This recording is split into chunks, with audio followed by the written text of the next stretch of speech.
మహాభారతంలో కర్ణుడు కానీ అంటే బ్యాడ్ ఫ్రెండ్షిప్ వల్ల ఆయన బ్యాడ్ అయిపోయాడు.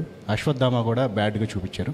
అంటే వాళ్ళు చేసిన బ్యాడ్కి కల్కి పుట్టుకకు ఆ పాపాన్ని వాళ్ళు కడిగేసుకునేలాగా వాళ్ళకి హెల్ప్ చేశారు అన్నట్టుగా కూడా మీరు స్టోరీని తీసుకొచ్చినట్టుగా అనిపిస్తుంది.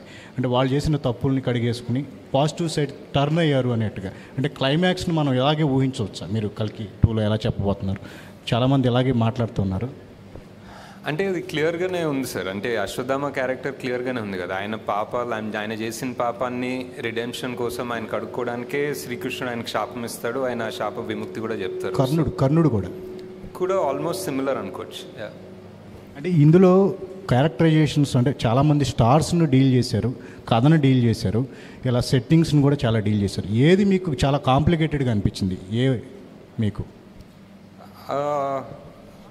అంటే ఒక సినిమాని ఒక 4.5 years దాకా పెట్టుకోవడం ఫ్రమ్ స్టార్ట్ టు ఫినిష్ అనేది ఒక జడ్జ్మెంట్ ఉండాలి సార్. అంటే ఒక 2019లో రాసిన సీన్ 2024లో ఎడిట్ చేస్తున్నప్పుడు అదే జడ్జ్మెంట్ పెట్టుకోవడం అనేది is the toughest thing. I don't think చాలామంది ఆ సిచ్యువేషన్లో ఉండరు యాక్చువల్లీ. బికాజ్ నేను తీసిన 2 సినిమాలు కూడా 1 year 1.5 yearsలో అయిపోయాయి.